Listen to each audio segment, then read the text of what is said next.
화가 두 명이 평화를 주제로 그림을 그리기로 했습니다. 한 화가는 해질녘 잔잔한 바다를 배경으로 노을이 짙게 물들어가면서 해가 지는 그런 풍경을 그렸습니다. 또 다른 화가는 폭풍우가 아주 무섭게 몰아치는 바다 풍경을 그렸습니다. 파도가 굉장히 높게 일고 또 그 바닷물이 해안에 거세게 몰아닥치면서 하얀 포말이 있는 그런 풍경을 그렸는데 화면 한쪽 구석에 꽤 높다란 바위가 하나 있고 그 바위 위쪽 약간 오목하게 파인 곳에 새 두 마리가 앉아서 노래하는 그런 풍경을 그렸습니다.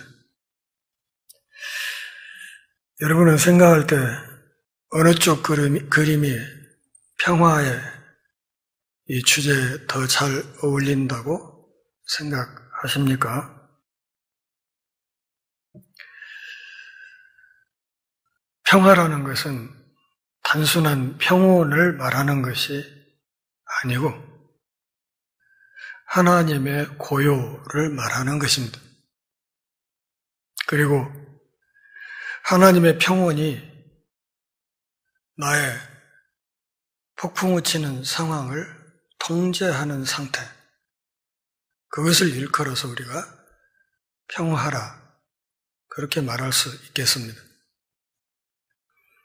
그러기에 오늘 예수님이 풍랑을 잠잠케 하신 이 이야기, 이 본문의 주제와 더 잘 어울리는 그림은 두 번째 화가가 그린 그림이라고 말할 수 있겠습니다.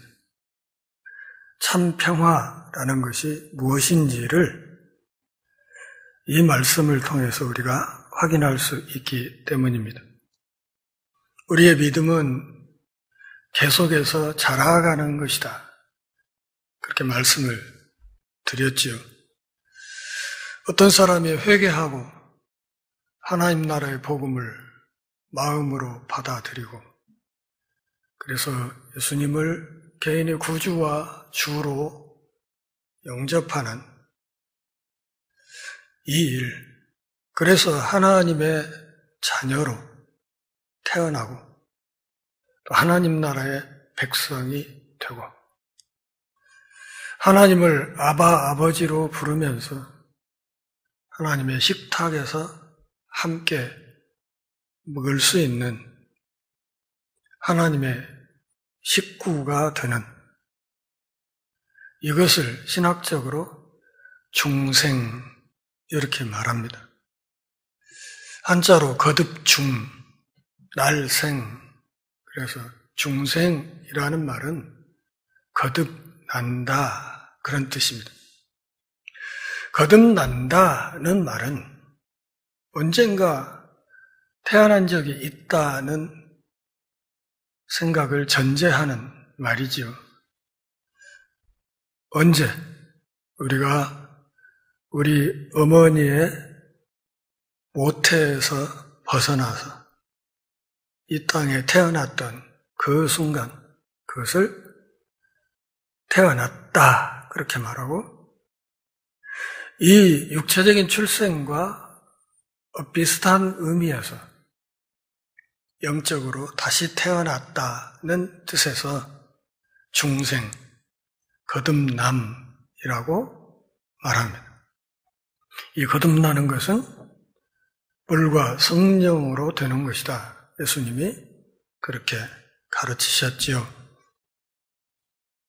거듭난다 하는 이 말, 이것은 거듭나는 그 순간으로 우리의 신앙이 끝나는 것이 아니라, 다시 말하면 거듭나는 그 순간에 우리의 신앙이 완성의 단계에 이르는 것이 아니라 마치 어린아이가 막 태어나서 한 10몇 년, 20몇 년 자라고 배우고 그렇게 해서 끊임없이 성장해 가야 비로소 한 사람의 어른으로 활동할 수 있는 것처럼 거듭난다 하는 이 말 역시도 거듭나는 그 순간으로 끝나는 것이 아니라, 그것이 끝이 아니라 바로 그 순간부터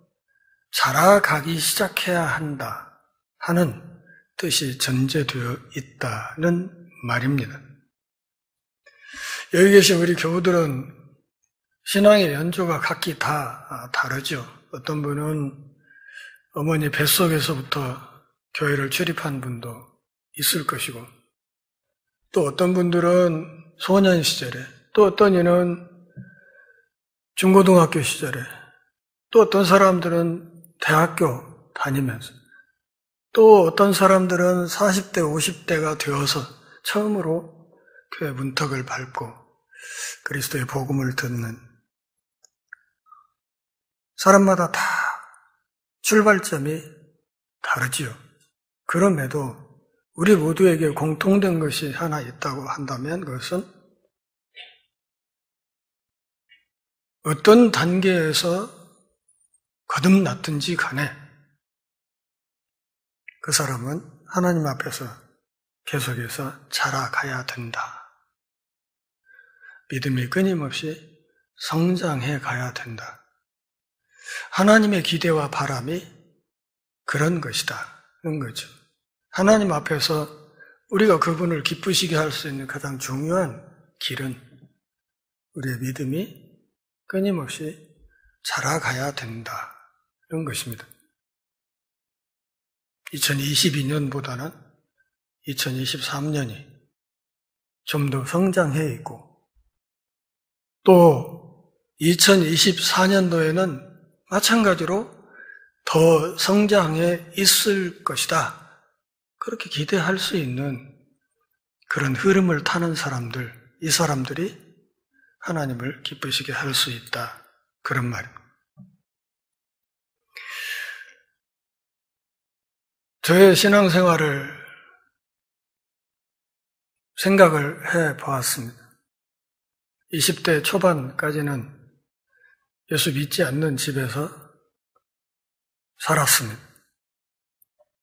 제 고등학교 학적부에는 종교란에 불교로 적혀 있습니다. 우리 어머니가 저 어렸을 때 저 부안 내소사에 저를 팔아주어가지고 4월 초파일 날에는 제 이름으로 거기에 등도 달리고 그랬습니다.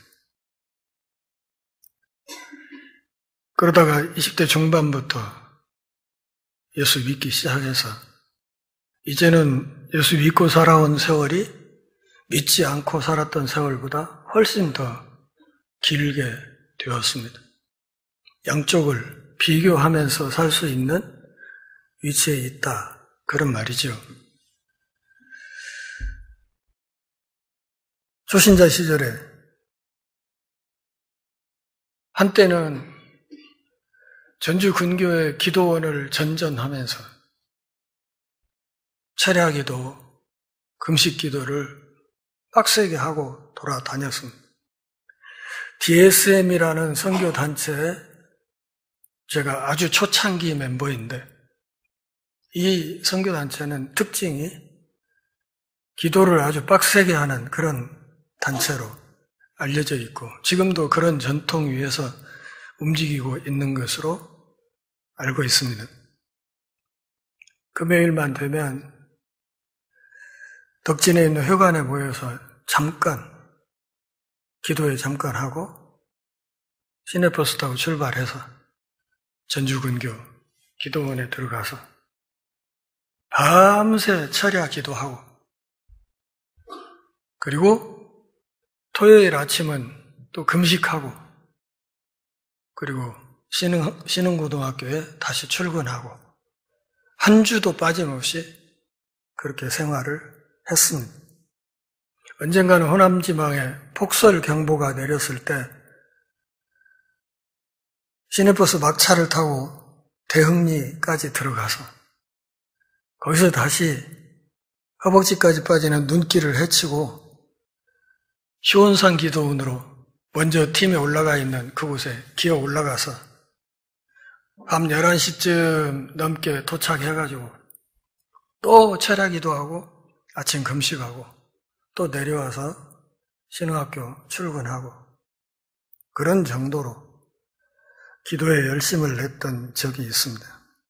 또 언젠가는 은사주의에 깊이 빠져서 한동안은 또 뚜뚜랄랄 하면서 그렇게 은사주의자가 되어서 춤을 추었던 적도 있습니다.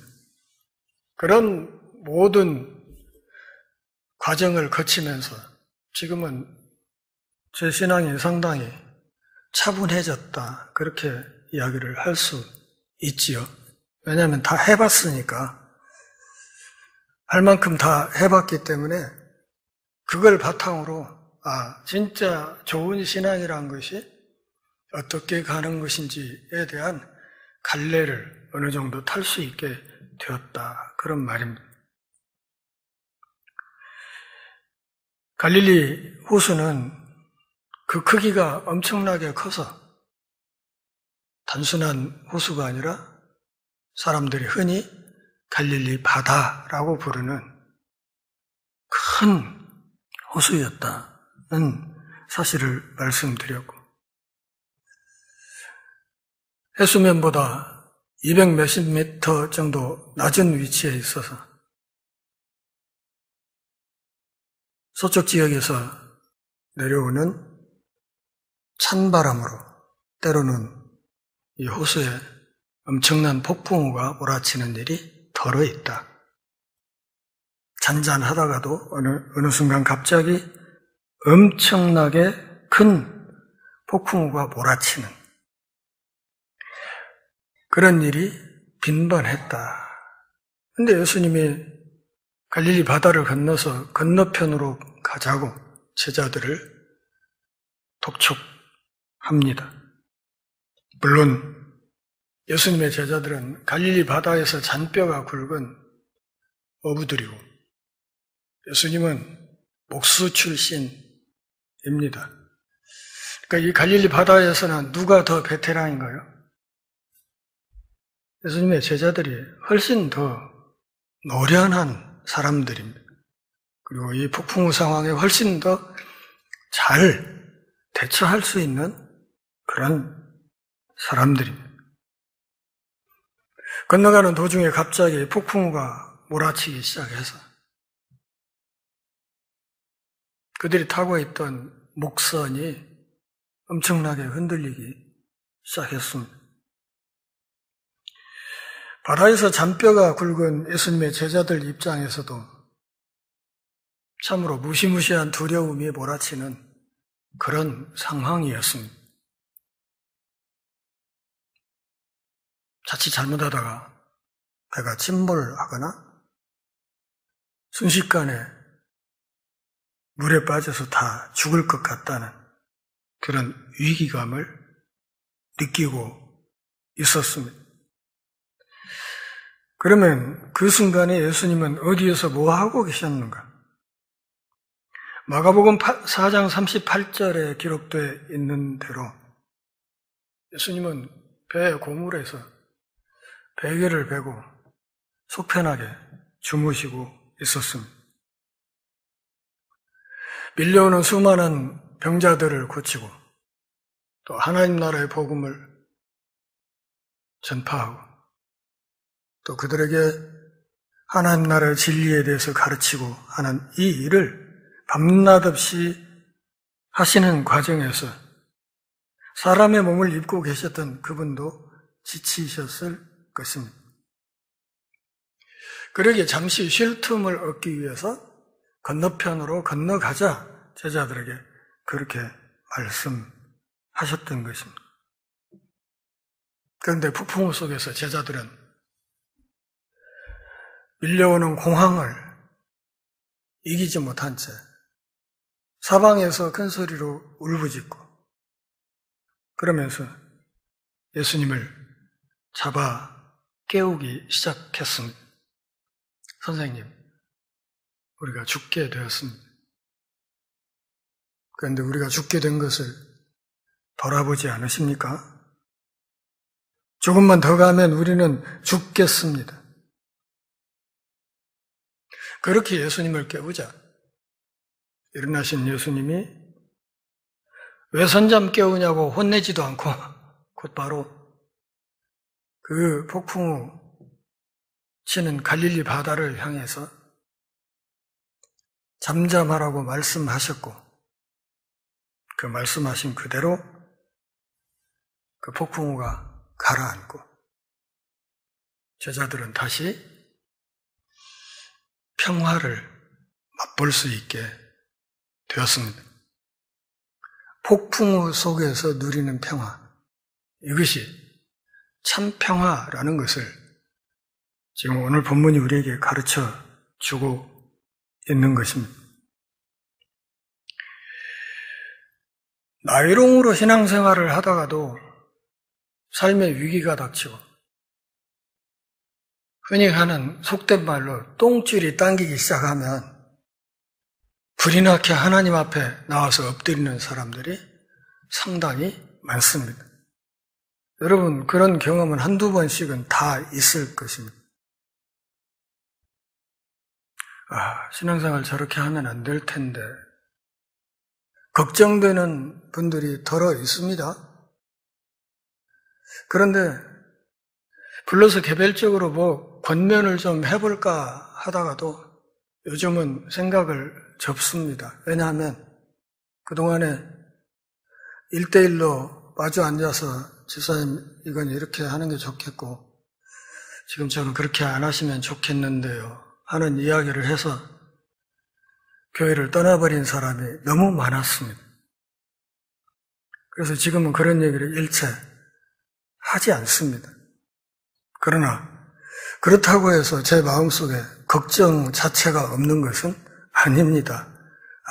저렇게 하면 안 되는데 저러다 큰일 날 텐데 걱정되는 상황들이 상당히 많이 있습니다.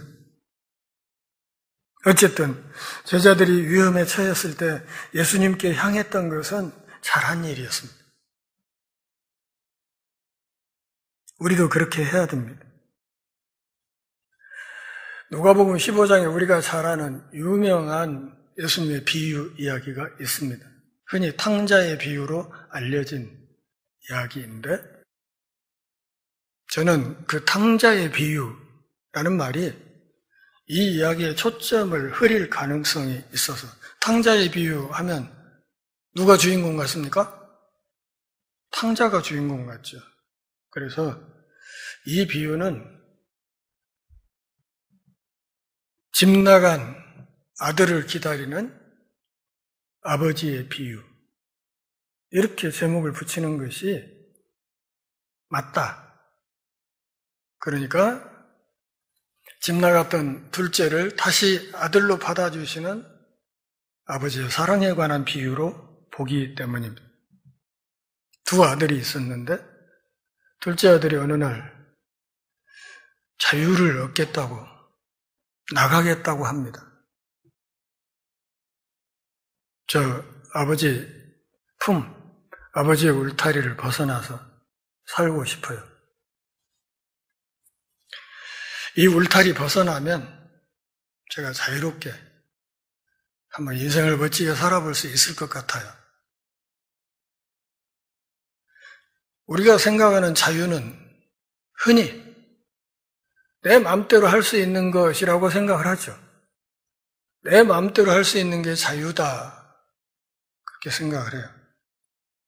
그런데 성경이 말하는 집에서 이 둘째를 기다리는 아버지가 말하는 자유는 그게 아니고, 그것은 자유가 아니고, 아버지께서 우리에게 바라는 자유의 본질은 아버지가 기대하는 마땅히 되어야 할 사람이 되는 것. 그것이 자유라고 말합니다. 우리가 예수를 구주로, 주님으로 모시고 살아가는 사람으로서 마땅히 되어야 할 사람이 되는 것. 그것이 하나님이 생각하시는 자유라 그런 말이에요. 이 둘째 아들이 생각하는 자유, 내 멋대로 하는 것이 자유다.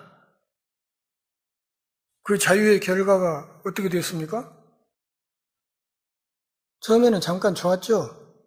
아버지가 주신 유산 들고 먼 나라로 도망가서 허랑방탕하면서 돈 하늘에 뿌리면서 이렇게 멋지게 살 때는 한때는 재밌고 좋았죠. 근데 결국 그 자유가 그를 데리고 간 곳은 다른 데가 아니라 돼지 죽통이었습니다. 그 자유는 우리를 돼지 죽통으로 이끌어갑니다. 먼 나라에서 참 자유를 누리면서 아버지의 간섭 없이 멋지게 살 수 있을 것 같았는데 애초에 계획과 기대와는 달리 아버지의 재산 다 까먹고 끼니를 이어갈 수가 없어서 IMF가 터진 그 나라에 돼지치기로 취직을 해서 돼지 죽통에서 돼지 밥인 쥐엄나무 열매를 같이 나눠 먹으려고 했더니 돼지들이 눈을 흘기고 건너니다. 그 자유의 최종 결말이 돼지 죽통이었어요. 이 누가복음 15장의 이 비유는 집 나간 이 불쌍한 영혼의 복된 귀향이라고 말할 수 있습니다. 하나님의 사랑은 인간의 연약한 모든 가능성을 끌어안으신다는 사실을 확실하게 믿어야 합니다. 이 집 나가서 자유를 만끽하다가 결국 돼지 죽통 옆에서 꼬라박힌 인생을 살던 이 사람에게 참으로 다행이었던 것은 다른 것이 아니라 아버지 집에 대한 추억이 있었다는 것입니다. 우리 아버지 집에는 양식이 풍족한 품꾼이 얼마나 많은가. 근데 나는 여기서 굶어 죽는구나. 우리 아버지 집에서는 품꾼들도 집안의 하인들도 양식이 풍족해서 배불리 먹고 배꼽이 요강 뚜껑 되게 실컷 먹고 사는데 나는 여기서 명색이 그 양반의 아들이라는 사람이 여기서 굶어 죽는구나. 아버지 집에 대한 추억. 그러니 이제 아들이라고는 못하겠고 그냥 돌아가서 그 집에 품꾼으로라도 써달라고 해야겠다. 그저 먹여주고 재워주기만 하면 그냥 감지덕지한 그런 품꾼의 삶이라도 내가 거기서 살아야겠다. 다짐하고 돌아섭니다. 아버지 집을 향해 왔는데 무슨 일이 벌어집니까? 아버지가 달려와서 끌어안고 양 사방에 그 더럽게 땀내나고 시궁창 냄새나는 자식 볼에 양 사방으로 뽀뽀를 하면서 그냥 하더니 옷 갈아입히고 목욕시키고 소잡고 동네 잔치를 벌였다 이 말이죠. 가련한 인생에 엄청난 기적이 베풀어졌습니다. 죄의 상흔인 영적인 누더기를 누덕누덕 걸치고 돌아왔는데도 아버지는 돌아온 그 아들을 다시 알아보았다.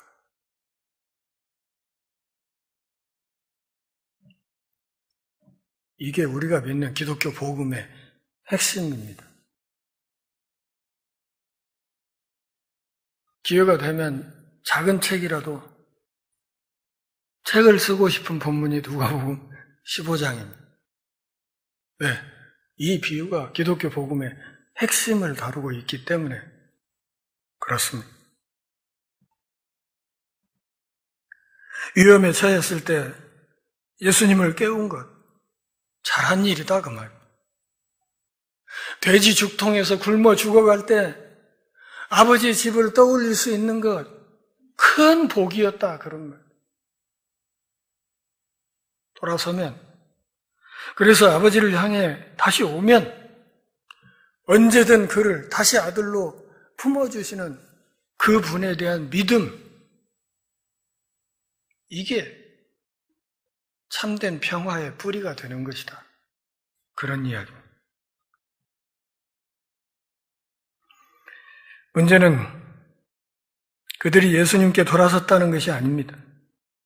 문제는 그들의 믿음이 너무 작았다는 것이죠. 배 타고 건너편으로 가기 위해서 승선하기 전에 이미 그쪽 지역에서 어떤 일들이 있었습니까? 수많은 이적들이 있었고 수많은 이적의 제자들이 동참했고 예수님이 무슨 일을 어떻게 하시는가를 계속해서 지켜본 경험이 있던 사람들이. 그런데 정작 폭풍우가 몰아치고 배가 사정없이 흔들리고 곧 침몰할 것 같은 위기가 닥치자 그 폭풍우만 보이고 배 안쪽에서 편히 주무시고 계신 예수님은 보이지 않았다 그 말입니다. 늦게라도 그분께 아뢰고 그분을 깨웠던 건 잘한 일이지만 그 직전까지는 예수님의 행하시는 일을 보았던 경험이 풍부하게 있었던 제자들답지 못했다. 그런 말. 바다와 땅과 하늘의 주인이 계신 배를 어떤 물도 삼킬 수 없다는 것을 그들이 확실하게 알았어야 함에도 제자들은 그러지 못했다. 여러분 한번 생각해 보세요. 갈릴리 바다에서 잔뼈가 굵은 어부들이 목수에게 도움을 청하는 상황이 얼마나 아이러니냐고요.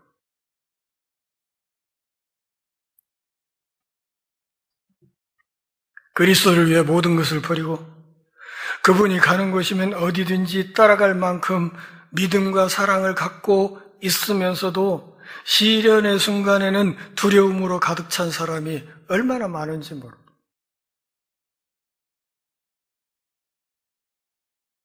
어떤 어려움 속에서 예수님께로 돌아와 주여 우리를 구원하소서라고 부르짖을 만큼 그동안의 은혜를 충분히 받았지만 어려움 속에서 방구석에 가만히 누워서 가장 어두운 시간에 혼자 헤매고 있는 그 시간에도 그분의 은혜로 모든 것이 잘 해결될 것이라고 믿을 만큼 은혜 받지 못한 사람은 또 얼마나 많은지 모릅니다. 한마디로 우리의 믿음이라는 것이 참 웃기는 거다. 그런 말. 우습다. 그 말입니다. 우리의 믿음은 그런 점에서 우리의 생애 전체 흐르는 시간 속에서 계속해서 자라가야 합니다. 이대로 머물러 있으면 안 되고 계속 성장해 가야 합니다. 혹시 갖고 있는 그 조그마한 믿음마저 끊임없이 뒷걸음질 치면서 후퇴하고 있지는 않습니까? 그렇다면 정신 차려야 됩니다. 제가 개인적으로 불러도 앉혀놓고 무슨 이야기는 하지 않습니다. 그렇지만 위에서 기도는 하죠. 하나님, 아무개 집사님, 저러면 안 되는데 빨리 신앙의 중심 잡게 도와주십시오. 기도는 해요. 대놓고 말은 하지 않습니다. 왜? 또 뛰쳐나갈까봐 차마 이제는 못하겠습니다. 그러면 이 믿음이란 것은 본질이 무엇이냐? 한 가지만 더 말씀드리고 마치려고 합니다. 믿음의 중심. 그것은 예수 그리스도다. 우리 믿음의 중심이 누구라고요? 예수 그리스도. 배에 타고 있는 제자들의 배를 모는 기술이 중심이 아닙니다. 그거 폭풍우 앞에서 아무 쓸데없다는 것이 명확하게 드러났습니다. 우리가 생각하는 우리의 자유라는 거, 하나님의 간섭을 벗어나면 멋지게 살 것 같은 우리의 생각, 이 모든 것들이 한순간에 아무것도 아니라는 것이 어느 순간 명확하게 드러나 버릴 때가 있습니다. 그때 가서 머리 숙이고 죄송합니다 하고 솔직히 좀 염치 없지 않습니까? 물론 그래도 염치 없이 들이밀어도 하나님이 품어주시기는 하지만 우리 믿음의 중심이 누구다? 예수 그리스도다. 자, 이렇게 생각하죠. 여기 양쪽에 절벽이 있다고 생각합시다. 절벽이 있고 정길 낭떠러지예요. 여기서 이쪽으로 건너가는 것이 구원이라고 하죠. 여기 밧줄이, 외줄이 하나가 딱 매어져 있습니다. 어떤 소심한 사람은 건너가긴 가야겠는데 그래서 매어있는 밧줄을 잡고 흔들어보고 밧줄 타고 한두 걸음 가보려다가 돌아이고 오줌 지리고 다시 돌아오고 전전긍긍을 해요. 그래도 건너가긴 가야 해요. 근데 어떤 사람은 담대해서 깔고 타고 건너가자고 줄을 타고 쫙 건너가기로 했다. 진짜 그 말이에요. 그런데 담대한 믿음으로 이 밧줄을 타고 건너가려고 했던 여기 매연 이 줄이 작은 밧줄이었다고 한번 생각을 합시다. 작아서 바근바근하는 조금만 무게를 가하면 떨어져 버리는 그런 밧줄이었다고 하자고요. 그러면 어떻게 될까요? 이 담대한 믿음을 가졌던 이 사람은 이 밧줄을 타고 가다가 떨어져 죽는 겁니다. 그런데 이 매여 있는 이 밧줄이 아주 싱싱한 새로운 삼줄이라고 한다면 믿음이 너무 없고 그냥 간이 콩알만해져서 이거 타고 가도 될까 말까 그냥 몇 번 왔다 갔다 하다가 할 수 없으니까 그냥 마지못해서 이 줄을 타고 건너가기로 작정하고 한 발 이렇게 건너간다고 한다면 이 사람은 이 줄을 타고 건너편으로 건너갈 수 있는 것입니다. 제가 무슨 얘기를 하고 있습니까? 우리의 구원에 있어서 우리 믿음의 크기가 중요한 것이 아니고 믿음의 대상이 중요하다. 뭘 믿느냐? 돈, 그거 썩은 밧줄입니다. 명예, 그거 썩은 밧줄입니다. 우리의 학력, 이런 거 다 썩은 밧줄이에요. 그것이 우리를 구원할 것 같지만 결정적인 순간에 우리를 폭풍우 속에서 우리 인생의 배를 침몰시켜버리고 마는 거예요. 우리에게는 믿음의 크기가 중요한 것이 아니고 믿음의 대상이 중요합니다. 믿을 만한 존재를 믿어야 된다. 진짜 믿을 만한 분이 누구다? 예수님이다. 그분을 믿으면 아무리 겨자씨만한 믿음이라도 그 믿음을 기반으로 움직이면 조마조마하긴 했지만 건너간다, 그런 말이죠. 그런데 아무리 담대한 믿음을 가졌어도 썩은 밧줄을 붙들고 타기 시작하면 어느 순간 허망하게 절벽 아래로 곤두박질해서 인생이 그야말로 쫑나버릴 수 있다 하는 사실을 알아야 된다, 그 말입니다. 우리는 이미 본문 앞에서 믿음의 모범을 목격했습니다. 로마 백부장. 예수님이 자기 집에 들어가지 않더라도 중풍병자를 고칠 수 있다는 믿음을 갖고 있었고, 예수님께서는 그의 믿음을 극찬하셨습니다. 그러나 믿음이 약한 사람들 중에도 예수님의 도움을 받은 사람들이 있었습니다. 마가복음 9장 24절 말씀을 보시죠. 어떤 사람이 외칩니다. 그 아이의 아비가 소리질러 가로되 내가 믿습니다. 나의 믿음 없는 것을 도와주소서. 그러니까 그 앞에 믿습니다라는 말이 큰 믿음이에요? 찌까는 믿음이에요? 참 초라한 믿음, 보잘것없는. 그러니 나의 믿음 없는 것을 도와주십시오.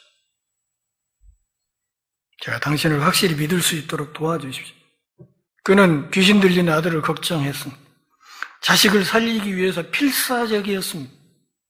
예수님은 그의 말씀을 그대로 받아들이시고 악한 귀신을 꾸짖으시고 쫓아내서 그 사람의 아들을 낫게 하셨습니다. 중요한 것은 그가 예수님께 나아와서 자기가 할 수 있는 한 최선을 다해 예수님 그분을 신뢰했다는 것입니다.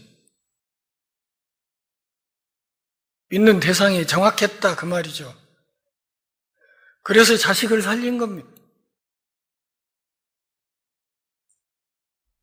부족한 믿음이었지만 솔직하게 예수님께 저 믿음 없어요. 저 믿음 형편없어요. 그러니 믿음 없는 거 도와주세요. 이렇게 해서 자식을 살려냈습니다. 본문에서 예수님이 바람과 파도를 꾸짖으시자 바다가 순식간에 잔잔해졌습니다. 파도도 순식간에 멈췄습니다. 본문 27절을 한번 보실까요? 그 사람들이 놀랍게 여겨 이르되 이가 어떤 사람이기에 바람과 바다도 순종하는가 하더라.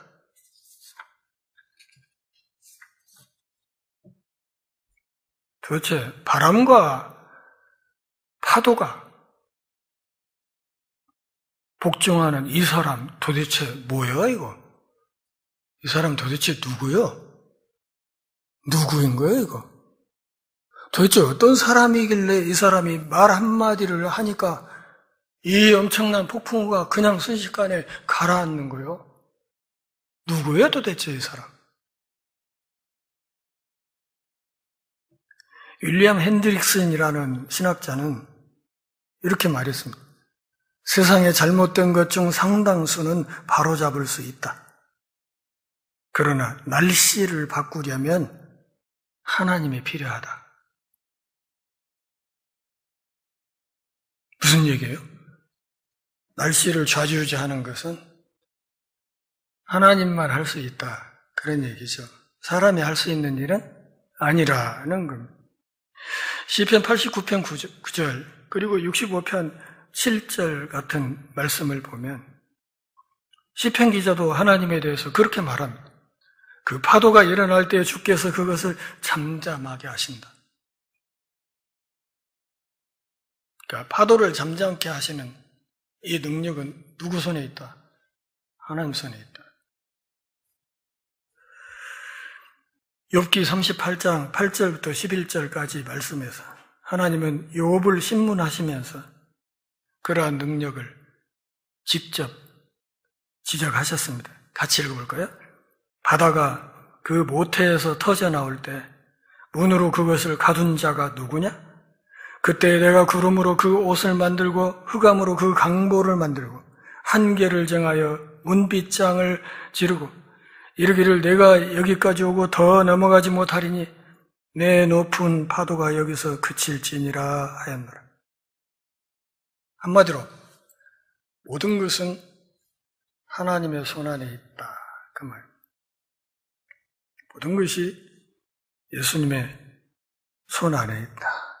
본문 27절 다시 보시죠. 그 사람들이 놀랍게 여겨 이르되 이가 어떤 사람이기에 바람과 바다도 순종하는가? 이 질문. 이 이야기가 제자들의 이 질문으로 끝납니다. 결국 이 본문은 주요 요점이 기독론적이라는 것이 분명해집니다. 그러니까 이 이야기를 마태가 여기에 기록한 중요한 목적은 뭘 말하고 싶어서다? 예수님이 어떤 분인지 그걸 말하고 싶어요. 예수님이 진짜로 우리가 믿을 만한 분인지, 믿어도 되는 분인지, 인생의 폭풍우 속에서 우리가 기댈 만한 분인지를 말하고 싶어 했다. 그런 말이에요.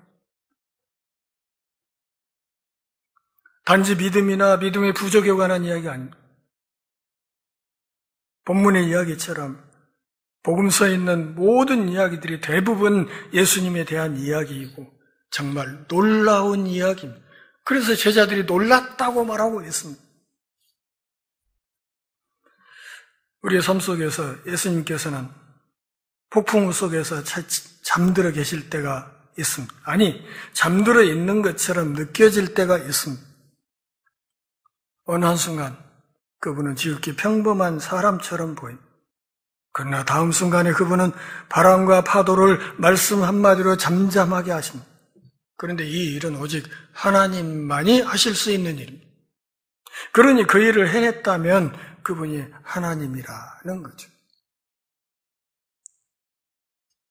본문의 이 이야기는 제자도 믿음, 예수님의 인격이 함께 담겨 있습니다.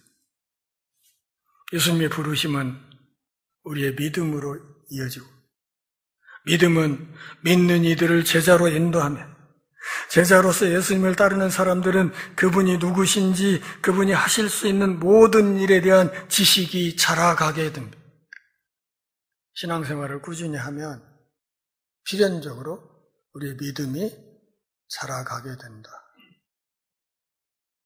오늘 예배에 결석한 것보다는 이 자리에 참석함으로써 믿음이 1mm만큼이라도 더 자라났다는 사실을 알아야 된다. 그런 말입니다. 사랑하는 동역자 여러분, 우리의 믿음, 그 믿음의 축이 예수 그리스도라는 사실을 잊지 말아야 할 것이고 성경을 읽을 때 그 안에서 우리 믿음의 주가 되시는 예수님을 끊임없이 만나는 복을 누려야 할 것입니다. 이런 복이 우리 남은 생애에 더 풍성히 부어질 수 있기를 바랍니다. 기도하겠습니다. 하나님 아버지, 오늘도 주의 말씀 안에서 함께 경배하며 신앙의 옷깃을 여미는 복 주셔서 고맙습니다. 우리 삶이 다하는 그날까지 우리의 신앙 여정이 지속됨에 따라 시간 속에서 우리 믿음이 끊임없이 성장하고 그러한 성장 과정에서 우리가 하나님의 기쁨이 되게 하옵소서. 예수님의 이름으로 기도합니다.